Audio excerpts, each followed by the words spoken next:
Hey everybody, if you enjoy the podcast and the content it provides, be sure to hop over and check out the community. The community is an exclusive members website that is just an extension of what we do here in July at the Central Virginia Sport Performance Seminar. What it is a combination of video lectures, a coach's corner with your Monday morning take-home information, and a forum where you can talk about anything and everything related to the field of strength and conditioning. In the community, you'll find content added each month from some of the top practitioners in the world, ranging from PhDs to high-level coaches, bringing you exactly what they're doing with their athletes or their research at the present moment.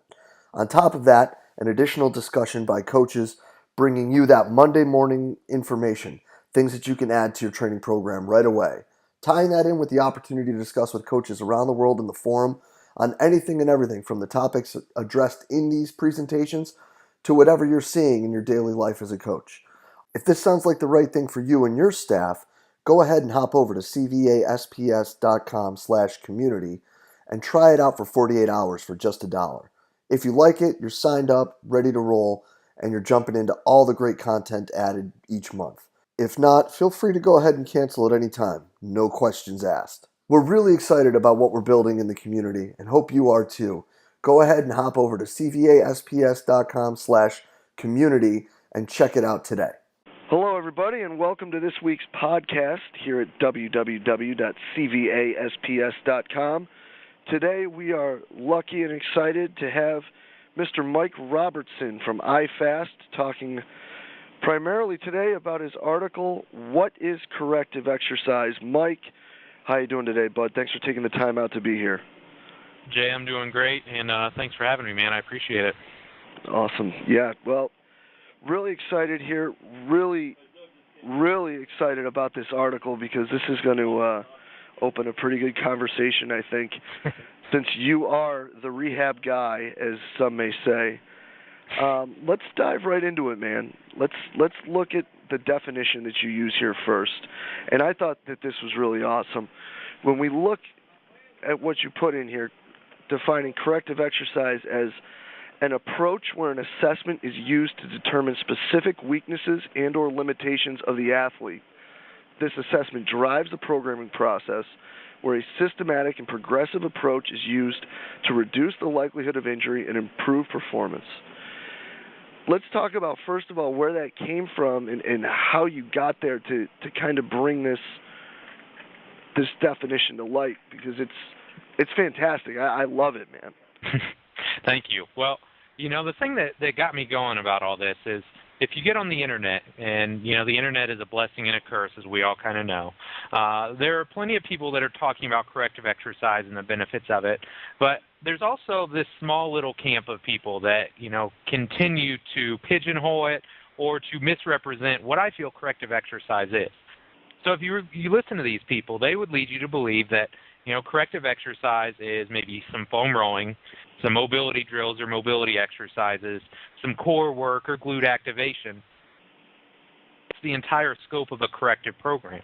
And in all honesty, there's nothing further from the truth. Those could be constituent parts of a corrective exercise program, but true corrective exercise is really whatever your client or your athlete needs to get better results. And when I talk to my clients or the people that I'm working with, there's a spectrum there, right? And on one end of the spectrum, you've got your beat-up, injured athletes. So corrective exercise for them is getting them out of pain, improving their dysfunction so that they can train and compete at a higher level. And on the other end of the spectrum, you've got your people that are relatively healthy, uninjured, and maybe their performance has slowed. Or if they're a strength athlete, they've plateaued. And in that case, corrective exercise takes on a little bit different look and feel to those people because, corrective exercise is there to bring up their weaknesses or their deficiencies so they can see higher or improved levels of performance. So in my estimation, that's what true corrective exercise is. It's an assessment that gives you an idea of what weaknesses or dysfunctions your clients and athletes are suffering from so that you can write a better program so that you know better what they have to work on or address as a coach to take their performance to the next level. So that's kind of my really long-winded explanation of that definition. But it's just it's frustrating to me because I think all corrective exercise is, when you water it down, is just smart training. Figuring out what people aren't good at, filling in the gaps so that they can see improvements in their performance. Yeah, and that's so dead on, man. And it's really an awesome definition, because when you think about it, and reading through it and really taking a step back and looking at it, it's almost like doing a dual needs analysis when you look at an athlete or a client or whoever it may be, whether if it's general population or a Division I athlete or somebody in the NFL. There's going to be a needs analysis based on the activities that they're involved in. But what if they can't do something that would be an activity that you would deem proper for them to do to improve their sporting performance? Sure. That's absolutely fantastic. Well, before we get into what corrective work is, we got to know where to start. So let's talk about assessments. Yep. And at IFAST, we have a little bit different model maybe than some other fitness facilities. We take great pride, obviously, in our assessment process. And when we work in a semi-private setting, 2 to 4 people at a time, we have 45 minutes to an hour set aside for each new client to take them through kind of the grand master, or the Lamborghini of all assessments, right? We can take time to look at their posture and their alignment. We can take them through all the isolated manual muscle tests, flexibility tests, joint tests. And then on top of that, we can do the integrated stuff. We can watch them squat. We can watch them lunge. We can watch them do push-ups and isolated core testing. So our assessment process is incredibly detailed. And, some people would even say, well, that's too much.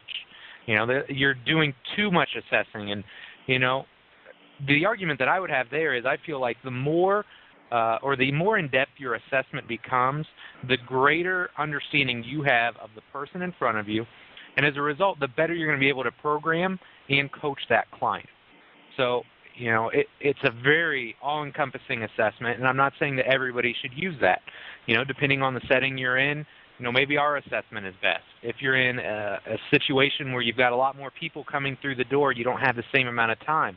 Maybe use the FMS or something along those lines. But just the simple fact that we're talking about assessment is a huge step in the right direction, because I can tell you 5 years ago, so few people were using any sort of assessment, and now you hear that, more and more, whether it's personal trainers, physical therapists, strength coaches.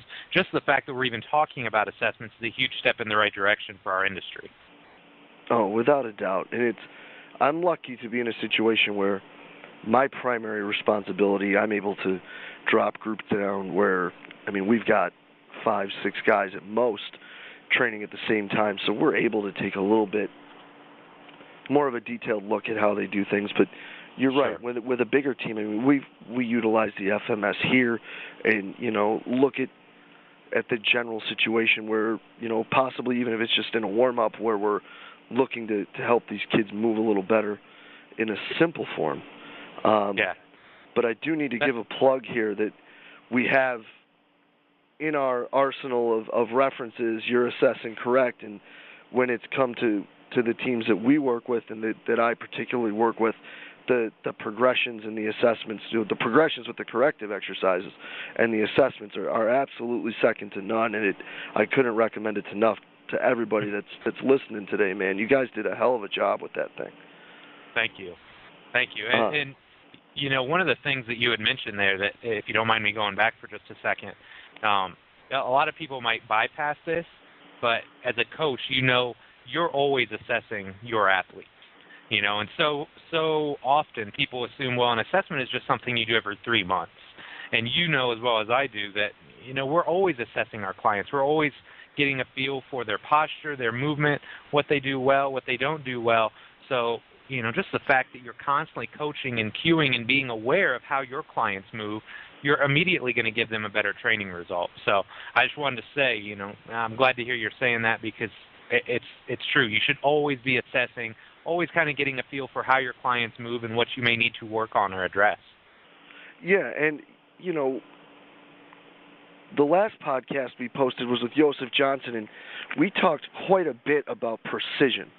And I think that precision and assessment are although if you looked in Webster's, they probably wouldn't be synonymous. But in this case, they really almost are, because when you look at movement, whether it be a cutting action or a jumping action or squatting or any form of lunging or pressing or whatever it may be, if the precision of the technique is not dead on, if the precision isn't there, then you're doing something wrong.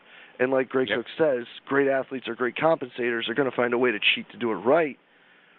If we aren't precise with our programming and our coaching and our cueing, then we need to be very precise with how we assess, and vice versa. Absolutely. And like you said, I mean, it's a great statement that everything we do is an assessment. Whether it be if Johnny squatted 225 today and, last time he squatted 205, the assessment is he's getting stronger and he's able to, stabilize the weight and hold the spine in the proper alignment and sit back properly and hinge at the hips. And, his hip rotators are firing properly because his knees aren't valgusing and his ankles are moving well because he's able to hit depth. All of those things mixed together. It's really the broad spectrum view that you have of it, I think, is very, very good. And it's really important for performance coaches and athletic trainers alike, anybody in a rehab setting in the college level, to understand that it's way more than just tendinitis is a VMO issue. It's way more than that. And it's really, really exciting that people are out there pushing those ideas and passing them on to people, and that can open their eyes to understand the big picture of everything and how it all fits together. Absolutely. And something you said, another thing that you just said, I'm actually getting ready to write a blog post about local versus global, and the fact that so often when somebody has a knee issue, somebody just looks at their knee like, oh, okay, well, what's going on with your knee, versus looking at the big picture. And that's where you need some of those gross tests. Sure, their knee issue could be a knee problem, but they could have ankle dysfunction. They could have hip dysfunction. They have core dysfunction. So, again, it just comes down to the better your assessment is, the more all-encompassing it is, and the more information you're going to have to make good decisions with your programming and with your coaching. Right. And that's awesome. Well, Mike, a lot of the people that are going to be out there listening are going to be people in the college environment working with big groups. Now, where can you see this fitting in? A football team, you're running groups of 20 or more. A baseball team, you got 32 guys. How can you see assessment and corrective work fitting in a large group scale? Sure. And, it's definitely more challenging. When I was at Ball State, 2000 to 2002, the biggest group I had, every Friday afternoon at 3 p.m., I had 26 soccer players, females, all at the same time. So obviously, I don't have the resources to individually assess each one of them. So in that case, part of what you're going to have to do, you're going to have to make some generalizations, right? You've got to make a few assumptions. So I know if I'm working with a 20-year-old female soccer player, she's probably going to be weak through her upper back. She's going to have some core instability, and she's probably going to have weak glutes and weak hamstrings. And part of that is just being a female, and part of that is irrespective of the sport that she plays, right? Soccer is incredibly quad dominant, so I have to make a few assumptions. And what I do from there is I craft a program, whether it's foam rolling, whether it's mobility work, strength training, energy system training, that takes those things into account. I'm going to stack the deck in my favor. So I know if they're weak in those areas, we're going to hit those the hardest when we're in the gym. We're going to hit their upper back hard, we're going to hit their core and trunk stability hard, and we're going to hit their posterior chain hard. Then from there, you kind of get a feel for, okay, these 20 girls are just getting beast mode in the gym. They're getting stronger, they look better, they're fitter, and then these 5 or 6 aren't getting the same kind of results. So with those girls, that's where we have to tweak or refine the process a little bit. Maybe it's a loading issue. They're not as strong, they're trying to keep up with the other girls, so they're not getting the same training effect. Maybe they have more major issues going on that we need to address. So we can take not only the load, but maybe we regress the exercise a little bit. Maybe for some girls that are just incredibly talented or athletic, some of those exercises or progressions aren't challenging enough. so we bump them up the ladder a little bit. So you have a basic framework or template for your programming, and then, the girls that aren't having the same level of success, you got to sit down and figure out, okay, how can I tweak or, manipulate the program to get a better end result for these individuals. So it's not ideal, it's not a one-on-one assessment and corrective and program design, but you work with enough clients or athletes and you start to get a feel for the major issues that you're going to see. You generalize the program to extent, and then you individualize the program with the people that aren't getting the best possible results. Yeah, and that also, to piggyback on that, another thing that we've been real successful with is looking at what they have difficulty with in the gym as well. Yep. If you deem an exercise to have a high level of dynamic correspondence, but you've got kids that can't do it or can't do it right, whether it be a specific time of year or just that they have difficulty overall, I love the fact that you're talking about taking a step forward or take a step backward, to take 2 steps forward, because to be honest, that's exactly what we've been doing here for the last 2 or 3 months with our guys. When practice started, they couldn't squat. Depth went away because their ankles start binding up. They're running on hardwood floors. They're in ankle braces and basketball shoes, a.k.a. moon boots, running around. And now they can't flex and get depth. So we move completely away from double-legged exercises for a month and a half, went into a split squat progression to a front foot elevated to a rear foot elevated, worked the mobility to get it back, and we've got half the guys in the team that have gone through the progression and are squatting like we're in the middle of the off season. I mean, it looks beautiful right now. That's great. And it's really, it's something where you almost have to check your ego at the door and say, what's best for these young men or women in order to be able to play and then perform better. And it really is. It's great that you brought that up because that was exactly what I was going to ask you about, and you beat me to the punch. So looking at it, go ahead. I'm sorry. Oh, go ahead. No, I was just going to say, you're exactly right, and you have to leave your ego at the door. You have to leave your pet exercises out of it. You have to look at the individual and say, what does this person need right now to get them from A to B? And when you start doing that, it makes your life much, much simpler, and it gets the clients and the athletes better results. Because at the end of the day, they don't have the same biases that we do when it comes to strength training. Like, strength training for them is a vehicle to improve their performance. So as long as they get results and they see it on the court or on the field, they're good to go and they're happy. Oh, without a doubt. And if they're not getting better, who cares? Right, exactly. Because people like to say you win games in the off season, but last I looked, the Broncos didn't win that game in overtime because Tebow laid down on the bench and hit 225 for 40 reps. Right, exactly. A guy got beat on a slant and it was over. But yeah, exactly. So where do you see this fitting in? Now, when we take these exercises and we take the programming and we take a step back, we have a way that we use it here, and I'd like to run it by you after you're done. But where would you see corrective work fitting into your programming overall? Yep. Well, I think that may be the biggest issue, is that I view the entire program as corrective in nature. Like, if you're giving a client exactly what they need from a foam rolling, mobility, flexibility, strength training, energy system perspective, your entire program is corrective. And that's something I'm really going to harp on when we talk here in April and when I give this talk. When you look at it through a specific lens, whether you know it or not, when you assess your client, when you program and coach for their needs based off the assessment, immediately your entire program is somewhat corrective in nature. So it's kind of a shift in mindset, really. It's not just a few elements. And again, that's what the contrarians and the people that love to argue on the internet want to say. Oh, corrective is foam rolling or it's mobility. And again, those are just constituent parts of what a truly corrective program is. So corrective programming is everything that you're doing. If you're trying to get somebody out of an anteriorly tilted position. Or just like your basketball players that lost their ankle mobility.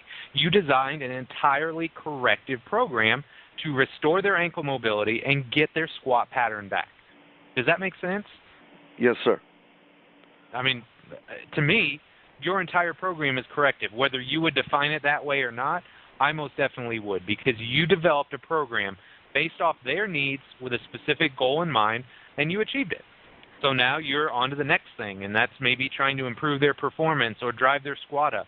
You know, you figure out what their target is, what their goal is, create a program that achieves that, and then you move on to the next thing. So, I mean, to me, your entire program is corrective. Yeah, and it is, because you're trying to correct, if we use that term here, correct their performance, as in and Exactly. improve. It would almost be, corrective exercise could be used synonymously as an improvement exercise. Yeah. And I love the fact that you throw in the energy system work there too, because it is like, whether people want to believe it or not, there's a high aerobic aspect to everything you do. So if you have people that don't have any aerobic capacity, they're not going to be able to perform any activity because they're not going to be able to recover. Absolutely. So if you start working on that, are you correcting them or are you improving them? And I think the answer to that is yes. Yes. And if we find individual instances through our assessments, where we like to put them is in warm-up sets, where there's things that, you'll do a warm-up set of exercise A for however many reps, and you'll hit a mobility exercise or a stability exercise, depending on what it is. And then absolutely. Another, and work our way that way. Because if we're trying to use these to prep them to be better at what we feel is going to make them better at what they're playing, their final goal, then to me it just makes sense to fit them in there. Absolutely. And we do a lot of similar stuff. One of our pet progressions early on is, let's say somebody comes in and they're in anterior tilt, they've got a huge lumbar lordosis in their lower back, and they have no glute function. So one of the first things we'll do, pull-throughs may not be the most sexy or exotic exercise, but we'll pair a pull-through with something in half kneeling. So maybe they do a pull-through, and we superset that with a chop or a lift. So we're driving glute function, take a little break, then we go to an exercise that forces them to actively use their glutes, their obliques. We're trying to lengthen their hip flexors, so we're taking the brakes off, and then we go back to the pull-through, so it's a feed-forward process. We're constantly driving the movement patterns or, the stability patterns that we're chasing or looking for that we know will improve their performance. Yeah, that's awesome. I love that. That's fantastic. And it's very similar to what we do. A lot of work with the antagonist areas to prep the agonist to do the work. That's great stuff. Absolutely. Mike, I can't thank you enough. We're really excited about your next piece that we'll have out here hopefully in a few weeks. And we're even more excited to have you on campus, man. The lineup's going to be insane, and we can't wait to see what you got, for us here. Yeah, I love to joke around and say it's like all these very world-renowned people, and then, we get to have Mike Robertson too. So I'm looking forward to it, though. It's going to be a great weekend, and I'm very excited to be a part of it. Awesome. Well, we can't tell you how excited we are, man. It's going to be great, and like I said, it's going to be a blast here on campus. For more information, if people listening haven't been to Mike's site, do not hesitate to go check out RobertsonTrainingSystems.com. That's all one word. Guys, the products that he has on there are top notch. They're all sitting here right at my desk. I'm looking at them all right now, and we reference these things quite a bit. And be on the lookout for more from Mike right here at www.cvasps.com, and swing on out here in April to see what Mike has to say in person. Mike, appreciate you taking the time out, man, and we will talk soon. My pleasure, Jay. Thanks again, brother. Thank you. Have a good one. Cheers. Bye.